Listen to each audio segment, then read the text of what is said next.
कि mastering the art of Precis writing. Why it is an art? Why not a science? Since it's a piece of writing, and writing is not a science. What this Precis writing exercise is? You can say it is a shorter and more concise version of the original passage. इस reading skills या इसको improve करने के लिए कोई tips अगर आप बताएं. Reading is of two types, skimming and scanning. In Precis writing, you skim through the passage. You don't scan the passage. Another misconception, a mistake which most of the students make, that they try to replace the words with the synonyms. What do you think about it? Another virus that is very Common. and is infected very easily. Use of synonyms. Instead of supplying an inappropriate word, it is better to use the word of the writer. Students should forget about synonyms. They should focus on the idea. In your opinion, what are the qualities of good Precis? A good Precis is the one that is easy to read, should be concise, should be clear, it should be complete, and it should be coherent. What about the title? How the title should be? Title should not be a sentence. It should not be a complete statement. That's why we never put a full stop after the title. It should be a phrase.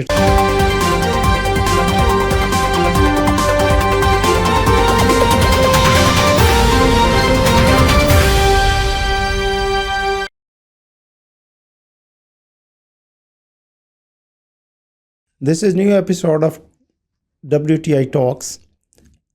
Today we are going to discuss about Precis writing. I have Professor Sabahat Hussain with me. He has vast experience of Precis writing and Precis marking. We would discuss the main issues and the main mistakes which the most of the students make in the Precis writing. It has a great significance because it carries 20 marks. Professor Sabahat Hussain, you are welcome. Thank you. सबसे पहले तो मैं यही पूछूंगा कि आपकी ये particularly ये बुक जिस पर के आपने लिखा है, इसका टाइटल है कि mastering the art of Precis writing. Why it is an art? Why not a science? Since it's a piece of writing, and writing is not a science, I particularly wrote this phrase art because I wanted that it should not be taken as a science. There are no rules that can be applicable like scientific rules on Precis writing. So it should be taken as an art because it involves your creativity, it involves your comprehension sense and other abilities. So it is an art, not a science. Okay. In your opinion, what this Precis writing exercise is? As they say, ends justify the means. So we must keep in mind the ends. What is the purpose of writing a Precis? If students understand this point, half of their problem is solved. What they are supposed to do in Precis writing. In Precis writing, you go through a passage which is normally written by some accomplished writer or a great scholar. He uses difficult vocabulary, he uses technical words. You read that passage and then you are supposed to rewrite that passage so that even a layman can get the message of the passage. It should be 1/3 of the passage. You can say it is a shorter and more concise version of the original passage. मैं अक्सर students को कहता हूँ कि जब आप Precis लिखते हैं तो अपने माइंड में ये रखा करें कि आप एग्जामिनर के लिए नहीं लिख रहे हैं, आप अपने छोटे भाई के लिए लिख रहे हैं जो क्लास 10th में है या इंटरमीडिएट में है. तो आप एक मुश्किल पैसेज वो नहीं पढ़ सकते, तो आप उसकी हेल्प कर रहे हैं. So your job is not to make it more difficult by replacing easier words with difficult words. So if you are successful in reproducing that passage, in fewer words you are able to communicate the message of the author to a person, you are a successful Prezi writer. जैसा कि आपने कहा कि ये सबसे पहले उसको reading, उसको समझने की बात है पैसेज को।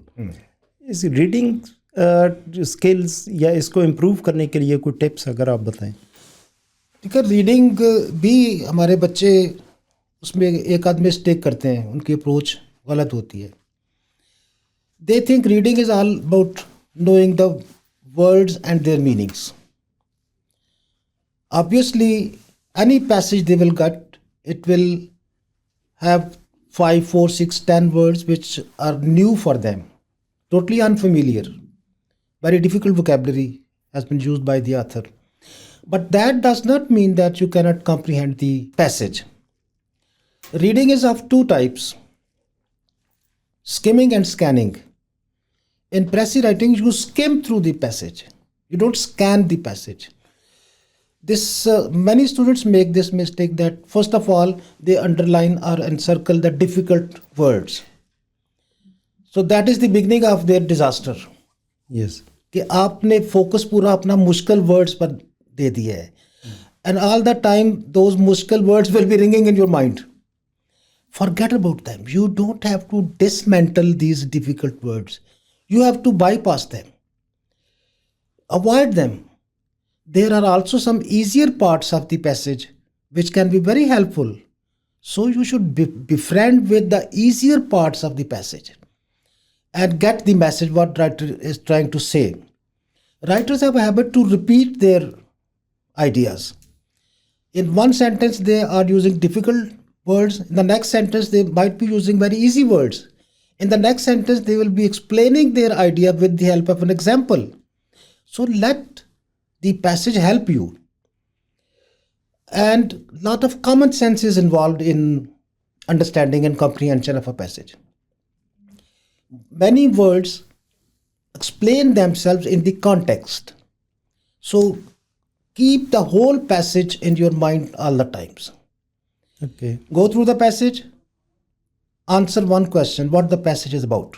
You decide the subject of the passage. This is the subject. Then what the writer is saying in order to throw light on that subject and which dimension of which aspect of that subject has been highlighted. There is always one point that is highlighted. It is, for example, passages about democracy. Democracy is a subject, but that is not the theme of the passage. What is he saying about democracy? Merits of democracy, demerits of democracy, or democracy and illiteracy, democracy and dictatorship. Is he doing a comparison? Then things will become easy for you. So Okay. you understand the passage in steps. Right. It's not as difficult as students think. कि passage तो हमारे समझ में नहीं आता, हमें तो words के मीनिंग्स ही नहीं बोल सके आते, नहीं आते, नो डजंट मैटर. आपसे वर्ड्स के मीनिंग्स पूछे भी नहीं जाने, आपसे ओवरऑल मैसेज पूछा जाने कि क्या है इसमें. Now we come to the next step, that is the writing. How the students should start the writing, or they should start the passage or the writing a Prezi. कि first of all I would like to mention some common mistakes that students make while rewriting the passage. On the top of the list is they start their Prezi with the expression according to the writer. Yes. Yeah, somewhere in the middle of the Prezi they would say writer is satirizing, writer has criticized. This is a total negation of the Prezi, spirit of Prezi. They are not supposed to give their own opinion. Yes, then they are not writing a comment on the passage. They are not writing a critical appreciation of the passage.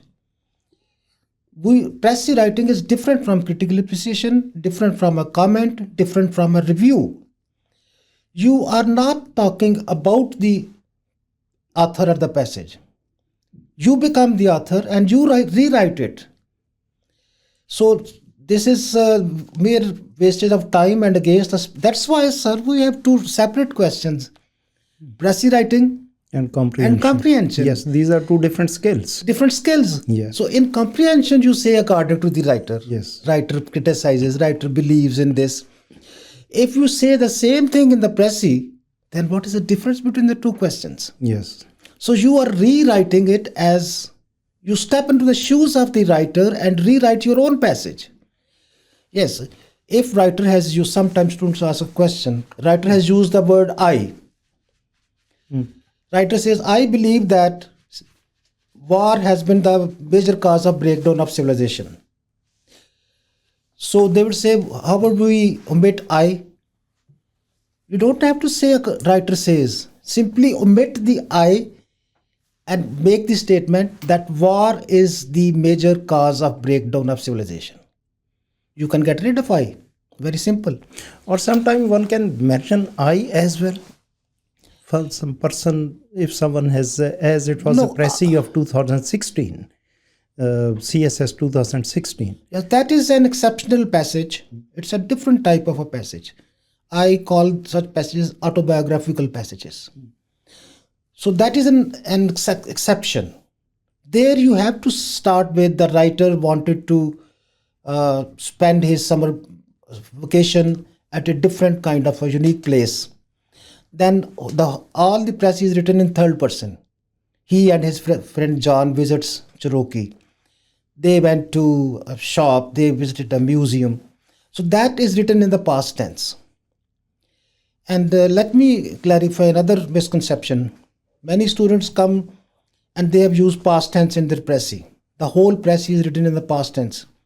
I say, what is this? They say that we have been told that Prezi is always written in the past tense. How come this is very illogical? You use the tense that writer has used. He might be talking about future, he might be talking about present, he might be talking about some universal truth. That will be in the present tense. Yes. So, if one particular passage required the use of past tense, that does not mean that you should attempt all passages in past tense. So, tense varies sometimes in the passage. You start with the past, you come to the present, then it involves future tense also. So, there is no particular tense of a Prezi. Okay. Another misconception, a mistake which most of the students make, that they try to replace the words with the synonyms. What do you think about it? Yeah, this is another virus that is very common and is infected very easily. Use of synonyms. Whenever I check a Prezi, I encircle a word that what is this word? Why have you used this word? So he would say, sir, this is synonym of the word used by writer. So this is inappropriate here. Why don't you use this word? Sir, this has been used by the writer. As if this is some violation of a decree that you have used the writer. Is writer a stupid person? If he has used this word and repeated this word in the text, why can't you use this word? So instead of supplying an inappropriate word, it is better to use the word of the writer. It's less dangerous. It's a lesser evil. Because an inappropriate word will speak out. I am being wrongly used here. So I would suggest that students should forget about synonyms. They should focus on the idea. Yes. Reproduce the idea. Don't waste your energies on finding synonyms, replacements, and things like that. Okay. Another thing, students mostly make a mistake, and sometimes they ask that they just give a summary of the whole passage and by reading only once or twice, and they shuffle the idea. You see, in certain passages, it is possible that you can shuffle the idea. But in most of the passages, this is a very risky exercise.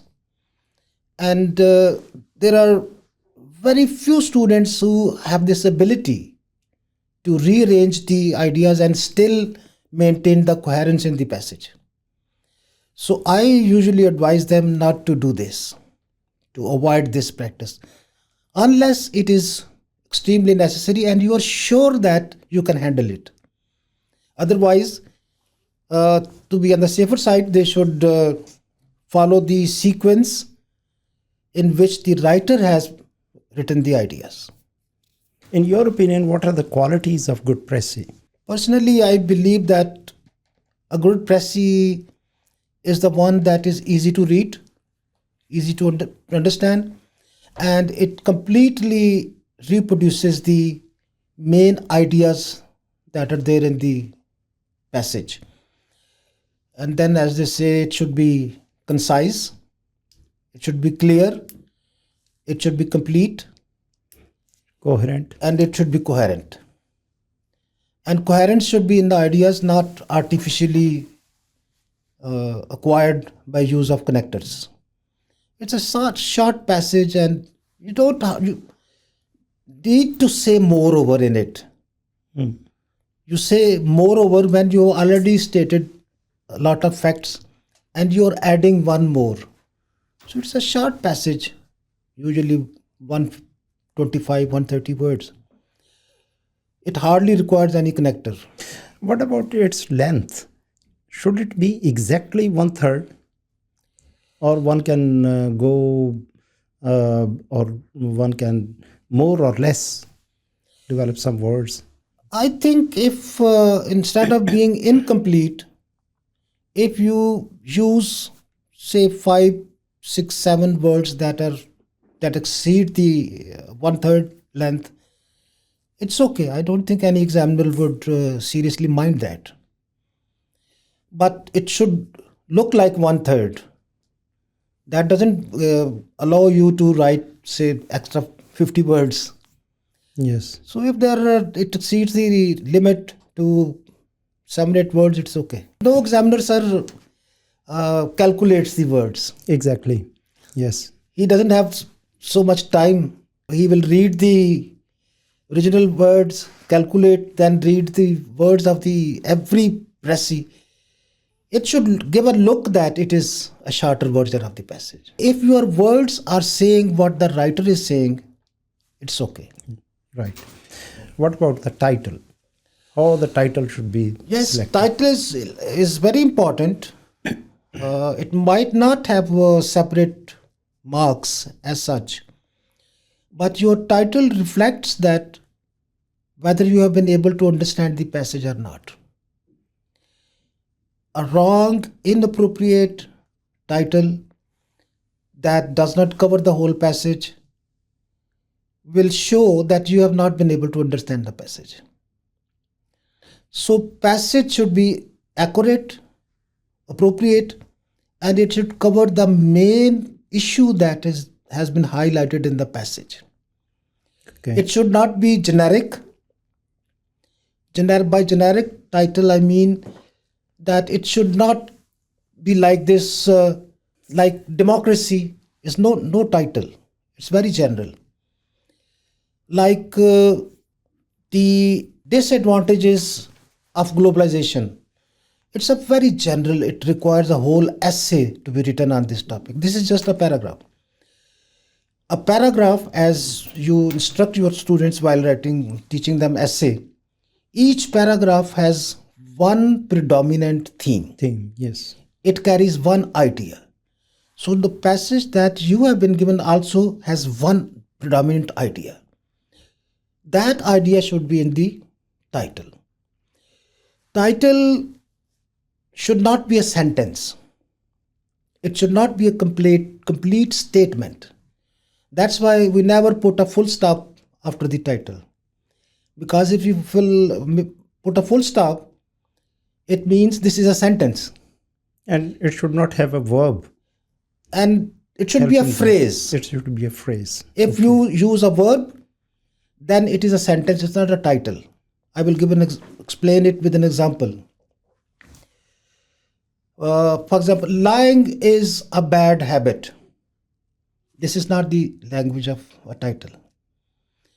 You can change it into a title by saying lying, colon, a bad habit. Right. Yeah, democracy is very important for a nation. This is not title. Importance of democracy for a nation. This is the language of Title. a title. Okay. I would like to mention another very common misperception about title. That title should be very fancy, literary, and unique kind of a title. A proverb, for example, that is also not advisable. Title should be very simple. When students give such a title, very fanciful, I say, why did you do that? Say, this is a very simple title, importance of democracy. Sir, this title will be given by everyone. So, Yes. you mean to get then a wrong title? So, if everyone is giving correct title, everyone will be given credit. In order to look unique, you sometimes look funny. Yeah. So people give funny titles sometimes. That has nothing to do with the passage. Title should be very simple. So, and title should not be very lengthy. And it should also not be very brief. One word title, 2 word title, 3 word title is the minimum length. As you say, democracy and dictatorship. This is a title, complete title. Right. Because writer has compared the two things. Compared the two things. Yes. But it should not be 8, 7, 10 words. It should not go beyond one line. So dear students, आज का ये episode यहाँ पर ख़त्म होता है. तो आज का मैं इस तरीके से इसको कंक्लूड करूँगा कि प्रेसी राइटिंग इज़ लाइक से enough but just enough. A difficult paragraph is given to you and you are supposed to make it simple and short. इंशाल्लाह नेक्स्ट एपिसोड में किसी और टॉपिक के साथ हम लोग आएंगे. अपने कमेंट्स इसमें नीचे ज़रूर आप मेंशन कीजिए. Thank you.